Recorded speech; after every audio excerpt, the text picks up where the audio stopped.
torcedor do Vasco estava empolgadaço, com razão, depois daquela goleada em cima do Santos, 6-0, até pegar o Juventude. Qual vascaíno não pegou uma pipoquinha todo serelepe, sentou no sofá e ligou a TV para ver Vasco e Juventude esperando mais uma grande atuação, mais uma vitória? Era confiança total no Vascão. Aí, com 24 segundos de jogo, acontece isso. Pênalti para o Juventude! Bola bate nas mãos de Lucas Piton. Vasco deu a saída, o Piton errou o passe e cometeu um pênalti em 24 segundos. O mesmo Piton que fez 1-0 no domingo deixou o braço aberto dentro da área. Nenê foi pra bola e chutou no cantinho. Partiu o Nenê na canhota! Gol! E a história que tem com o Vasco prefere não comemorar. Muito especial pra mim, né, cara? Um clube que eu tenho um carinho enorme. Aprendi a amar depois que fiquei tanto tempo lá e todo o respeito e carinho que eu recebo até hoje. Nenê tá com 44 anos, é o vovô artilheiro. Não demorou muito para sair o segundo do Juventude. Batalha tocou na frente pro Talhar invadir a área e chutar cruzado. Um começo espetacular do Ju! Gente boa, o que aconteceu com aquele Vasco que fez 6-0 no Santos? Hoje não tem nada a ver com o jogo do Santos. O jogo do Santos já passou. Não adianta, a gente não veio pensando na partida do Santos que ela já passou, ficou pra trás. Ficou pra trás mesmo, né? Vasco não conseguiu chegar nem perto do gol do Juventude. Com o Verratti em campo, o time do Diniz abusou dos cruzamentos. Sem resultado. O artilheiro do Brasil no ano, com 22 gols em 2025, não foi bem ontem, não. Só deu um chute a gol, isolando a bola. A questão de insistência, o Verratti, ele fez ótimas partidas, ele é o artilheiro do time, inclusive comigo, não é só antes de eu chegar que ele fez os gols. Então, e hoje não dá pra gente colocar a culpa no Verratti, o time tá de todo abaixo. No segundo tempo, Diniz tirou o Verratti e colocou GB. E não mudou muita coisa, não. O Vasco não conseguiu reagir. Mesmo com a derrota, o Vasco segue fora da zona de rebaixamento em 16º, com 19 pontos. E ainda tem um jogo a menos que o Vitória. Domingo recebe o Corinthians em São Januário. Mas agora a gente tem um jogo em casa, diante do nosso torcedor. A gente é muito forte lá, a gente vai buscar a vitória e é isso. Tem que dar pro bebê Pedrosa? Alex, por favor, pediram. Cadê o Nenê? Tá aí. Aí, Pedrosa. O que aconteceu, pra quem não tá entendendo? O Vasco jogou ontem um jogo atrasado. E era contra o Juventude. Aí o Nenê, que era jogador do Vasco, e aliás, com um grande cara no Vasco, fez uma história muito bonita. Ele fez o quê? Um gol no Vasco. E a gente vai ver como foi esse jogo e na volta o Careca vai ficar nervoso. Olha lá. Oh, meu Deus, domingo sou eu. Meu Deus, amém. A alegria da torcida vascaína durou pouco e em tempo recorde. Logo no primeiro lance do jogo, com apenas 24 segundos, Reginaldo avançou pela direita e tentou o cruzamento. A bola pegou no braço de Lucas Piton e o árbitro apitou pênalti para o Juventude. Além do pênalti aplicado, a lei do ex também deu as caras. Nenê, ex-Vasco, é que foi para a bola e bateu rasteiro no canto direito de Léo Jardim. 1-0. Ainda no primeiro tempo, os donos da casa ampliaram. Batalha recebeu pelo meio e acionou Tadjari, que mandou para a rede, 2-0. O meia recebeu pela esquerda, puxou para a direita e bateu colocado, mas a bola passou pelo goleiro Jandrei pelo travessão. O Cruz Maltino ainda quase tomou o terceiro gol, após falha do goleiro Léo Jardim. Na saída de bola para Nuno Moreira, Hermes roubou e chutou, mas Tietê salvou na linha. O Vasco segue com 19 pontos na beira da zona do rebaixamento e agora enfrenta o Corinthians em casa na luta para tentar se distanciar ainda mais do Z4. Lucas Pedrosa. Um tiro de raspão doeria menos. Perdeu o dedinho ou vê isso? Perdeu o dedinho. Você não usa pra nada mesmo? Ai, gente, para. Eu não tô... Hoje a minha barriga tá doendo de tanto que eu tô rindo. Pô, não toca violão mesmo, pô. Pô, pior que... Inacreditável, cara. Eu juro, cara. Ai, meu Quando Deus. eu vi A minha mãe fala que quem ri muito é que tá rindo de nervoso. É verdade, que hoje eu tô nervosa. Vai, Pedrosa. Cara, quando eu vi a escalação e o Nenê tava nela, eu pensei, o destino não seria tão cruel. O destino me respondeu com 20 segundos. Cara, assim, é triste, porque realmente eu gosto muito do Nenê, sou fã do Nenê. Pra mim, ele é um ídolo do Vasco, ídolo das vacas magras, ídolo Sim. dos momentos ruins. Ele Que é é um cara difícil ser ídolo nesse Exato, momento, que sempre né? respeitou muito essa camisa, tem uma identificação enorme, fez tudo que podia fazer dentro do que era proposto naquele momento, mas ele não tem culpa de nada, muito pelo contrário. Se a gente for falar de alguém que tem culpa, é o Lucas Piton, que cometeu um pênalti infantil com 20 segundos de jogo. Um jogador que eu já falei aqui, gosto muito ofensivamente, para mim ele é um dos melhores do Brasil no quesito ofensivo, mas defensivamente ele é uma água. E 2025 dele é muito ruim. É um 2025 cheio de falhas, é um 2025 que acaba sendo decisivo nas eliminações do Vasco também na Copa Sul-Americana, dentro do Campeonato Brasileiro. E ontem ele novamente colocou o jogo do Vasco a perder quando ele acaba fazendo um pênalti com 20 segundos e aí o Nenê cobra e faz 1-0. Só que depois do 1-0 o Vasco não jogou muito não, Fernando. Eu até imaginava que o Juventude iria baixar as linhas e o Vasco viria para cima, mas foi ao contrário. O Juventude continuou jogando na grande deficiência do Vasco, que é a profundidade, que é o sistema defensivo.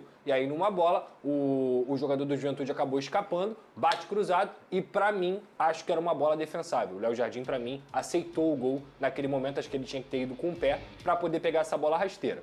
2-0 e a partir daquele momento ali, Fernanda, você se pega pensando em tudo que já tinha acontecido com o Vasco nas últimas partidas.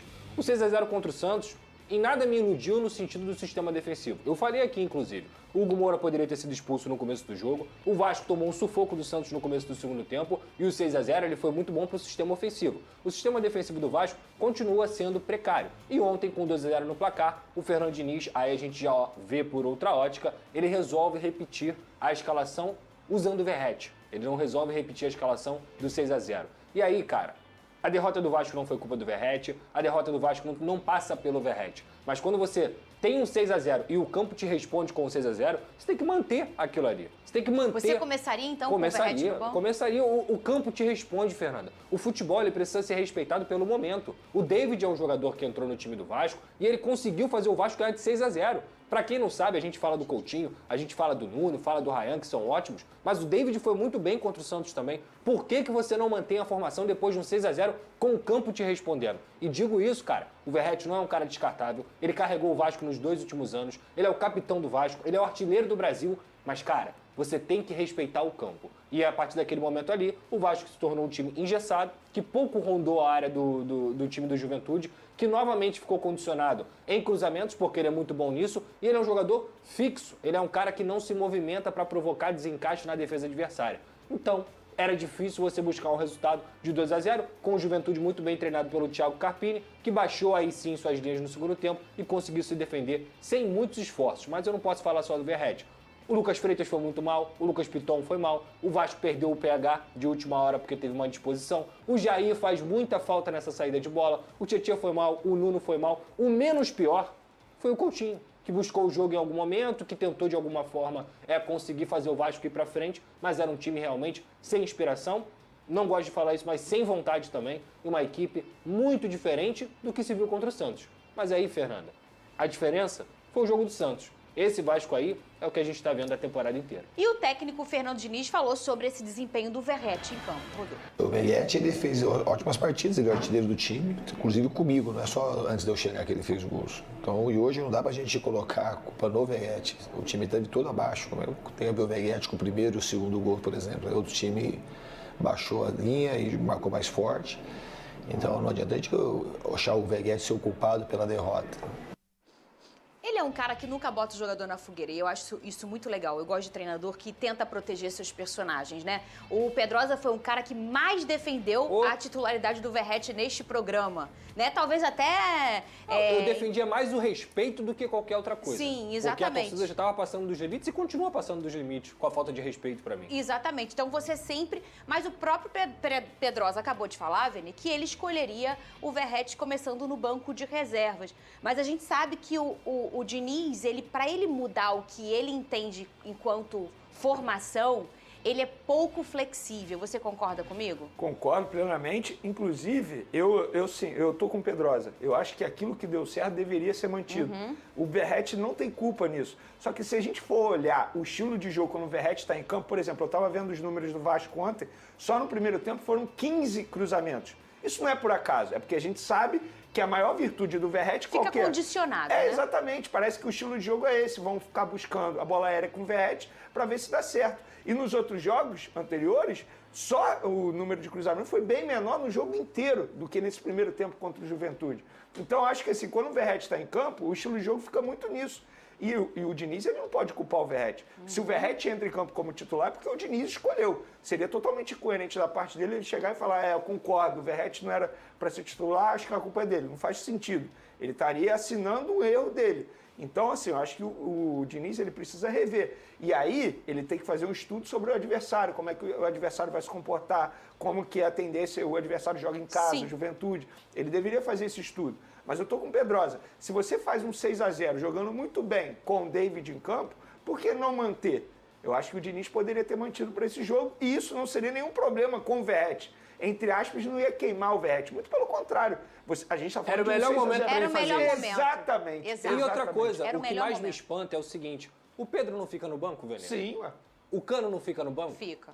Quando o Tiquinho jogava no Botafogo, ele não ficou no banco pro Igor Jesus? O Vitor Roque, o Flaco Lopes e sei lá, quem mais não fica no banco quando tá em uma fase? Que negócio é esse? O Vasco é time grande, gente. Se o treinador conseguiu encontrar uma formação que mesmo com o Verratti, repito, que é um cara que eu respeito muito, que eu defendo o tempo inteiro, se ele tá mal, ele tem que sentar no banco. Se ele tá mal, ele não tem que continuar jogando. Eu não consigo entender essa proteção. Todos os times grandes do Brasil, quando o cara tá mal, ele vai pro banco. Por que o Vasco tem que ser diferente? E repito, ontem a derrota do Vasco não passa pelo Verratti, mas a formação com a bola te deu uma resposta. E ele ignorou essa resposta. E vou falar aqui novamente, se não contratar pelo menos 2, 3 zagueiros, o Vasco vai continuar sofrendo. Vai continuar afundado na zona do rebaixamento, vai jogar uma Copa do Brasil nas quartas de final contra o Botafogo sem zagueiro. Sabe quem terminou o jogo ontem como zagueiro? O Vitor Luiz, lateral esquerdo reserva. E isso é normal? Não. Um cara que, inclusive, na própria posição dele foi preterido pelo Pumita? É normal isso? Não é normal. Então a diretoria tem que dar uma resposta. Se tiver tempo, eu até vou trazer informações. Pode trazer aqui. informações, Lucas. Vamos lá. Pedrosa. Primeiro eu vou... Calma aí. Vamos lá. Vou dar um recado. Vamos. Pera aí. É sobre... Zagueiro. Nem é o que o Vasco mais precisa agora. Nem é, né? Vai, Lucas Pedrosa. É zagueiro que tá chegando? É zagueiro. Tá saindo e tá chegando. É mesmo? Vamos lá. A gente trouxe a informação ontem de que o Bahia fez uma proposta pelo zagueiro Luiz Gustavo de cerca de 5 milhões de euros por 70% dos direitos desse zagueiro e ele está a caminho do Bahia. Luiz Gustavo é uma promessa, é um jogador que surgiu na categoria de base do Vasco da Gama, até foi para a seleção sub-20. Acho que era um zagueiro que tinha muito potencial para crescer, mas entendo também que o valor está longe de ser irrisório e entendo também que você não tem nenhuma certeza de que ele vai desempenhar. E quando eu digo isso, é porque o Vasco está vendendo para trazer outro atleta. Esse outro atleta é o Robert Renan, jogador de 21 anos. Luiz Gustavo tem 19, jogador de 21 anos, Robert Renan, revelado pelo Corinthians, sempre foi uma estrela da base, jogou com a seleção brasileira, foi para o Zenit, não teve tanto espaço lá, foi para o Internacional, teve até uma boa passagem, mas que ficou marcada negativamente por uma cavadinha no pênalti contra o Juventude, e aí depois daquilo ali, ele ficou totalmente marcado de forma negativa. Porém, ele joga no Al-Shabaab, foi emprestado nessa temporada e agora ele está chegando ao Vasco da Gama. Eu considero um jogador mais pronto, acho que não é nenhum grande zagueiro, não é um jogador que vai mudar o patamar, mas acho que é mais pronto que o Luiz Gustavo e para mim esse movimento tem sentido, eu consigo entender esse movimento porque o Vasco precisa de jogadores prontos. Canhoto joga pelo lado esquerdo e até segundo o nosso Neguerê, que faz o SBT de Brasília, ele já está chegando amanhã, porque o Neguerê é amigo da família dele e ele falou que chega amanhã, mas a informação que eu tenho é que já estava engatilhado justamente porque a venda do Luiz Gustavo também estava engatilhada. É uma negociação, não posso dizer conjunta porque são clubes diferentes, mas é um movimento pensando em outro movimento. Pedro? Acho que sim. Foi o que eu falei. Tem que lembrar também que o Vasco está numa situação financeira complicada, né? Não vendeu o Ryan, não vendeu o PH, não vendeu o Piton, não vendeu o Léo Jardim. Todo clube precisa vender, até o Flamengo precisa vender. O Vasco também. Muito bem. Ai, Pedrosa, chegou a minha hora. Calma aí, Fernandinho. Ai, Calma, obrigada. O Vasco encaminhou a venda do jovem zagueiro Luiz Gustavo ao Bahia por cerca de 5 milhões de euros, 32 milhões de reais. O negócio, que avançou nesta última quarta-feira, está em vias de ser sacramentado. O clube carioca venderá 70% dos direitos econômicos do zagueiro revelado em São Januário. A venda não estava nos planos do Vasco neste momento, mas os valores foram considerados altos por um atleta que atualmente é reserva de Fernando Diniz. O fato de o clube ainda manter uma porcentagem do jogador também foi considerado positivo.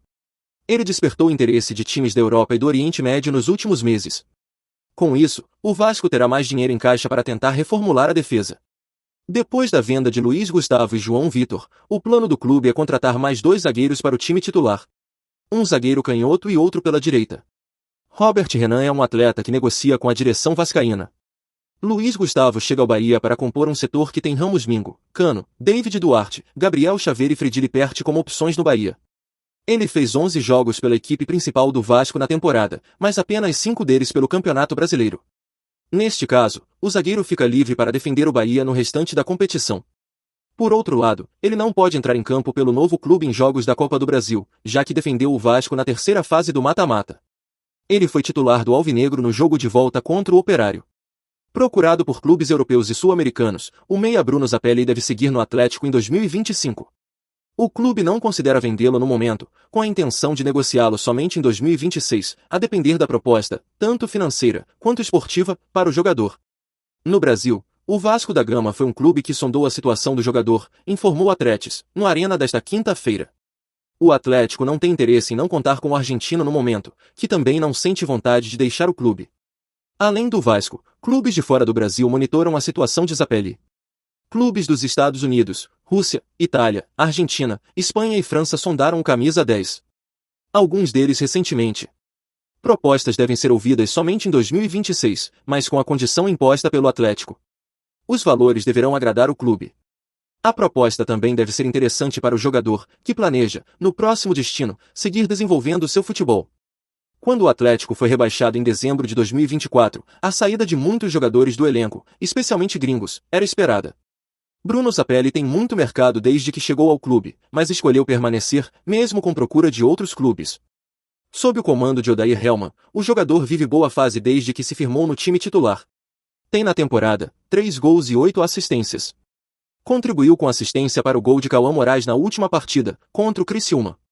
Durante os 2 anos que tem no clube, foram 10 gols marcados e 22 assistências.